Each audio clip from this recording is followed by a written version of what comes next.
As the lies in Kelechi's marriage begin to unravel, the truth threatens to destroy not only his relationship, but also his entire world. Dear viewers, if you find out that your husband is gay, what will you do? Please drop your comment at the comment section. Let's chat.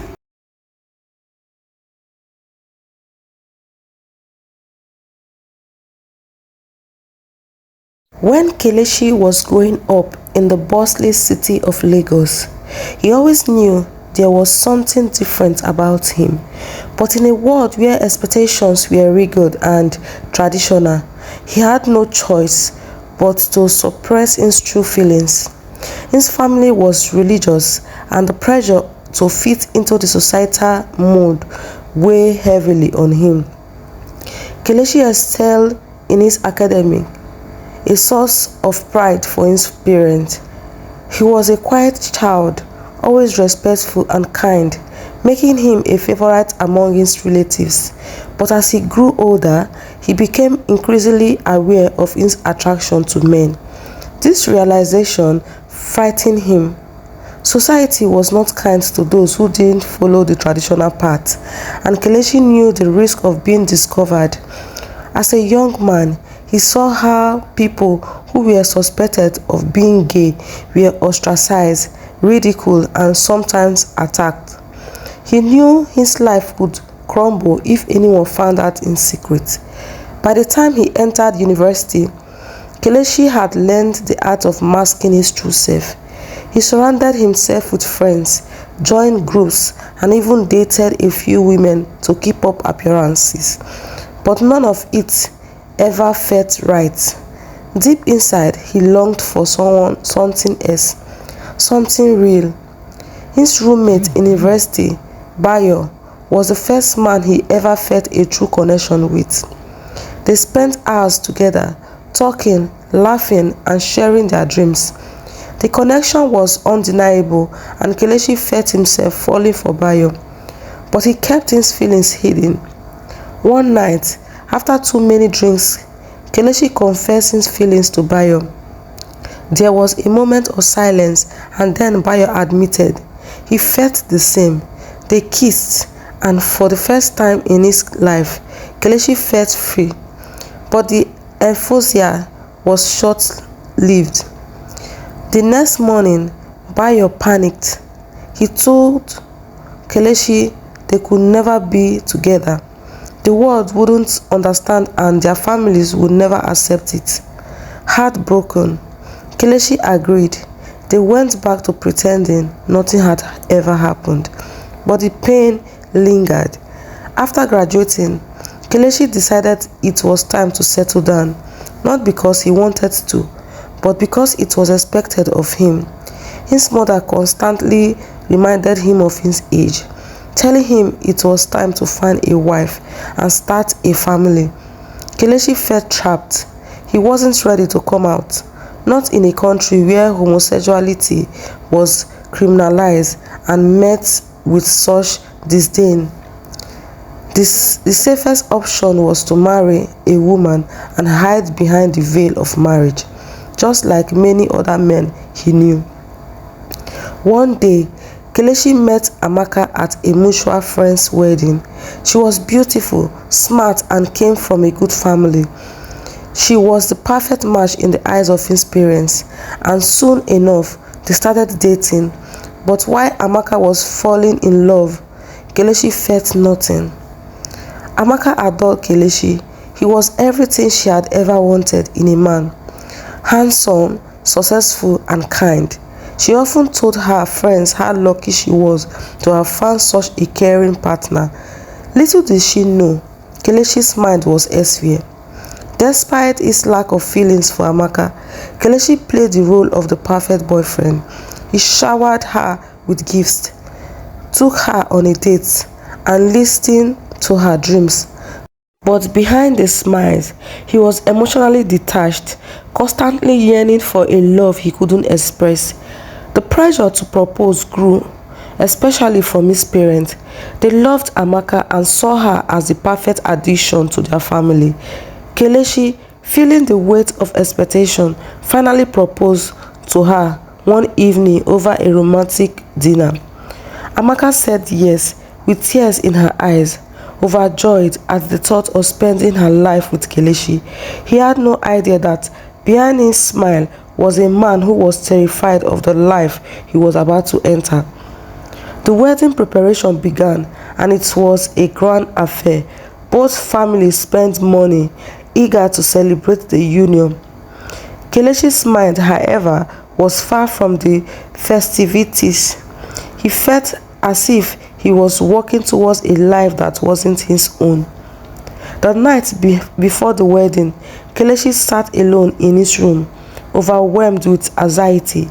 He wanted to back out, to call everything off and run away, but he knew the consequences: his family's reputation, Amaka's heart, and his own future were all at stake. On his wedding day, Kelechi stood at the altar, watching Amaka walk down the aisle. She looked stunning, her face glowing with happiness, but all he could think about was the lie he was living. As she reached him, he forced a smile, masking the turmoil inside. The wedding went off without a hitch, and the couple was celebrated by family and friends. Kelechi felt numb throughout the entire event. He was married now, but his heart belonged to a world he could never publicly embrace. As they settled into marriage, Amaka noticed that Kelechi was distant.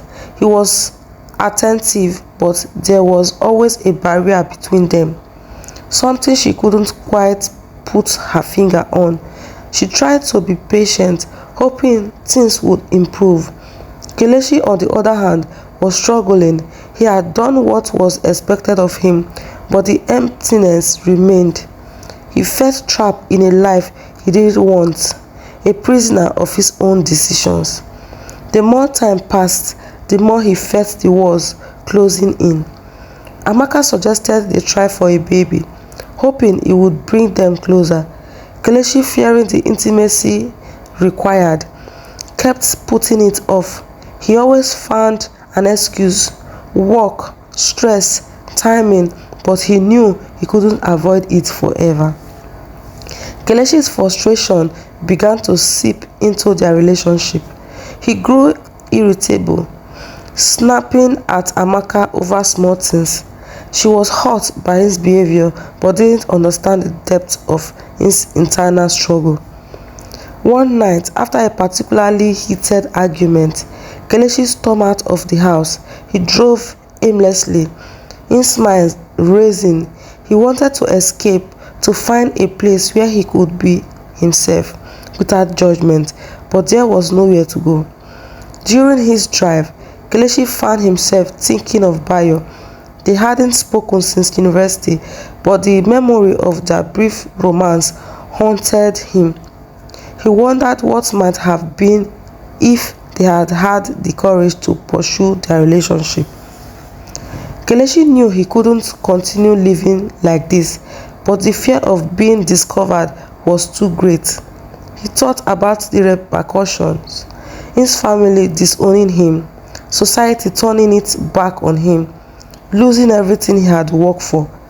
Over the next few months, Kelechi threw himself into his work, using it as a distraction from his crumbling personal life. He stayed late at the office, avoiding Amaka and the growing tension between them. Amaka began to suspect something was wrong. Kelechi was becoming more withdrawn, and she couldn't shake the feeling that he was hiding something from her.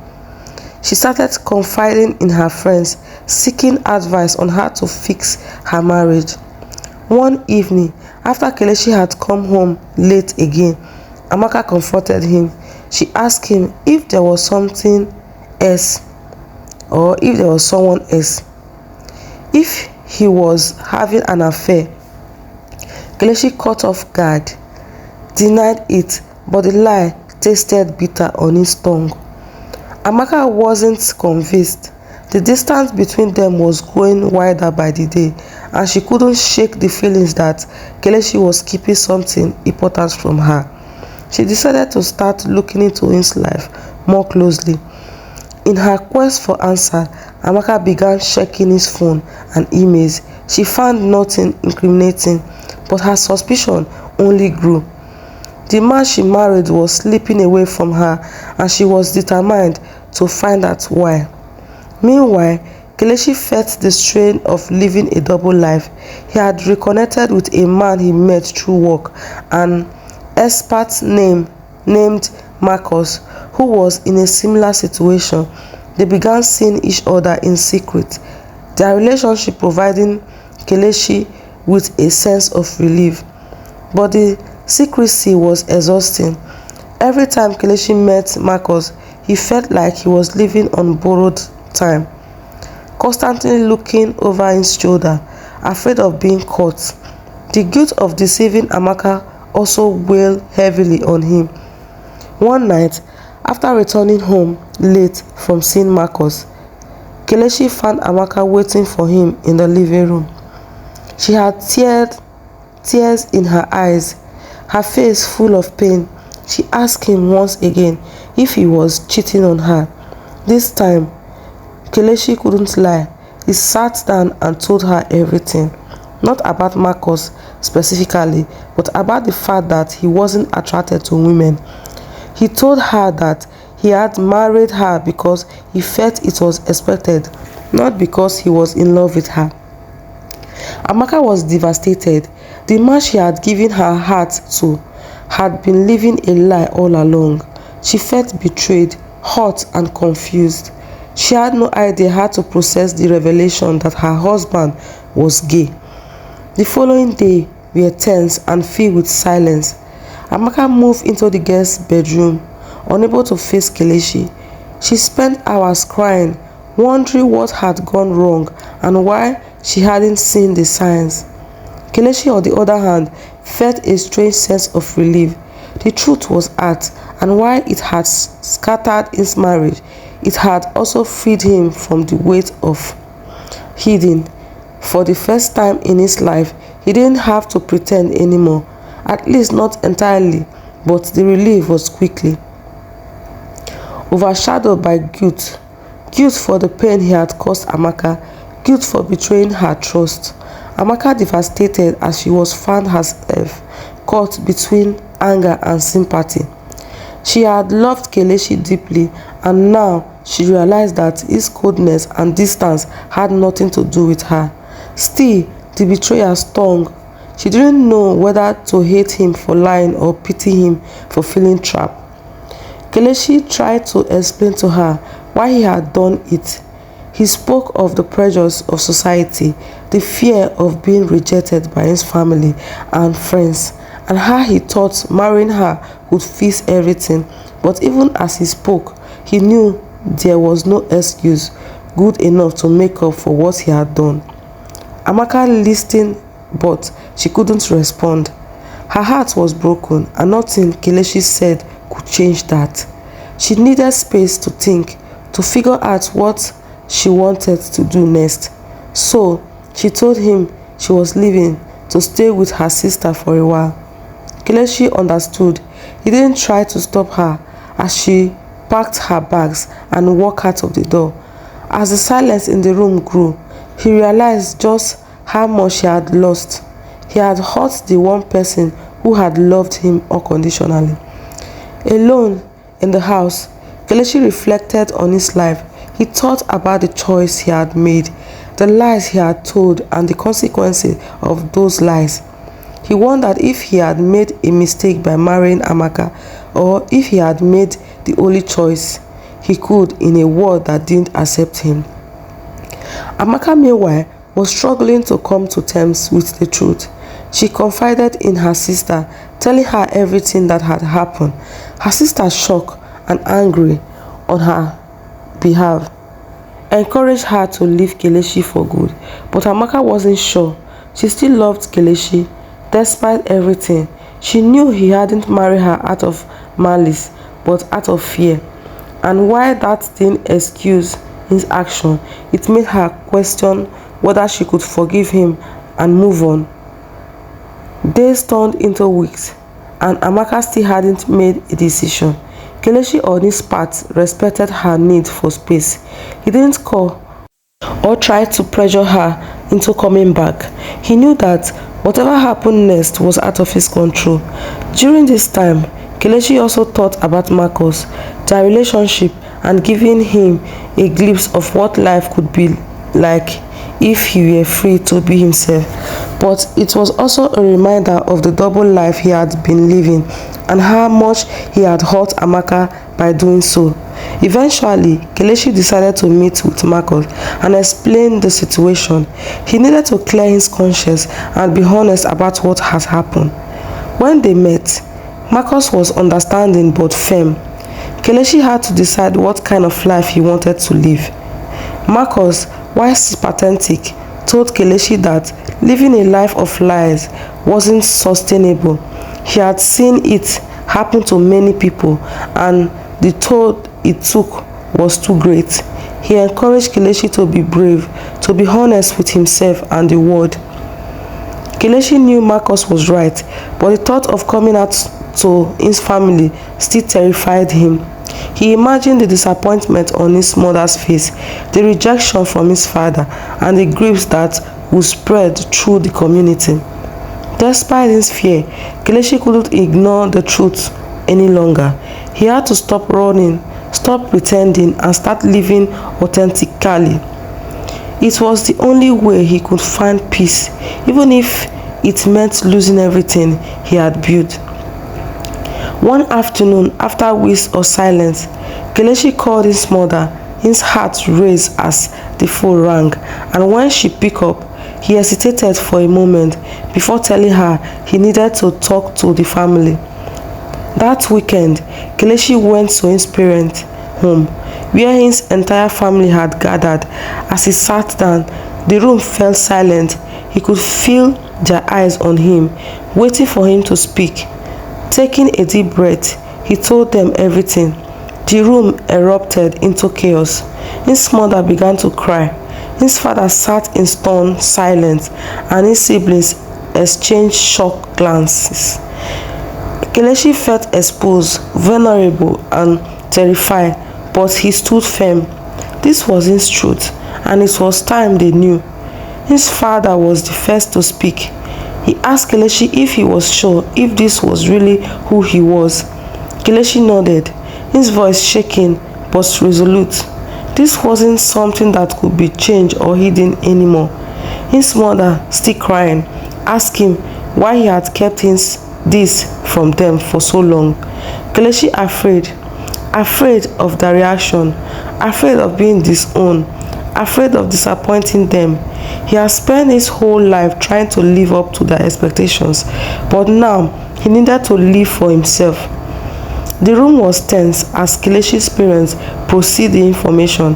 His father, ever the traditionalist, was visibly struggling to understand. He asked Kelechi what this meant for his marriage to Amaka. Kelechi told his father the truth, that his marriage to Amaka had been a lie, one he deeply regretted. He told them that Amaka had left and he didn't know if she would come back. But more than that, he told them that he didn't want to live in hidden anymore. The conversation dragged on for hours, with family members weighing in, some supportive, others shocked and angry. Kelechi was exhausted by the end of it, but he knew he had done the right thing. He had finally been honest with his family, no matter the outcome. After that day, things were never quite the same. Some family members, like his younger sister, stood by him, offering love and support. Others, like his father, withdrew, unable to fully accept Kelechi's truth. Kelechi's mother, though heartbroken, eventually reached out to him. She told him that while she didn't understand everything, he was still her son and she loved him. Her words brought Kelechi to tears. It was a small comfort in the storm that had enveloped his life. Meanwhile, Amaka had been contemplating her next move. She couldn't deny that she still loved Kelechi, but the betrayal was too deep. After several weeks of soul searching, she decided to meet with him one last time to talk about their future. When they met, Kelechi apologized again for the pain he had caused her. He told her about his conversation with his family and how he had come clean about everything. He didn't expect forgiveness, but he wanted to be honest with her. Amaka listened, her face unreadable. When Kelechi finished, she told him that while she understood his reasons, their marriage couldn't be saved. She couldn't be with someone who wasn't in love with her, someone who could never give her the life she wanted. Kelechi nodded, knowing she was right. Their marriage had been built on a foundation of lies, and no amount of love or forgiveness would change that. They both deserve a chance to find happiness, real happiness. The divorce process was amicable but painful. Kelechi and Amaka agreed to part ways with respect, knowing that their paths had diverged for good. It was the end of one chapter in their life, but the beginning of another. After the divorce, Kelechi moved to a new apartment far from the home he had shared with Amaka. The quiet of his new space gave him time to think, to process everything that had happened. He wasn't sure what the future held, but the first time in his life, he wasn't living a lie. He reconnected with Marcus, but this time, their relationship was different. Kelechi was no longer hidden, no longer pretending to be someone he wasn't. He was free to love, free to explore his true self without fear of judgment or rejection. As Kelechi started to rebuild his life, he found strength in the small circle of friends and family who had supported him through the trauma. He knew that not everyone would accept him, but he was no longer living for others' approval. In the months that followed, Kelechi began to feel a sense of peace he had never known before. The weight of years of secret had been lifted, and while the journey had been painful, it had also been necessary. Amaka too found her own path to healing. She focused on her career, surrounding herself with friends and family who helped her through the heartbreak. In time, she realized that while Kelechi had hurt her, he had also been a victim of society that forced him to hide his true self. She started dating again, slowly and cautiously, but with the hope of finding someone who could give her the love she deserved. Though her marriage to Kelechi had ended in pain, he had also taught her valuable lessons about love, trust, and honesty. As the years passed, both Kelechi and Amaka moved on with their lives. They rarely spoke, but there was no animosity between them. They had both been hurt, but they had also both grown from the experience. Kelechi became an advocate for LGBTQ rights.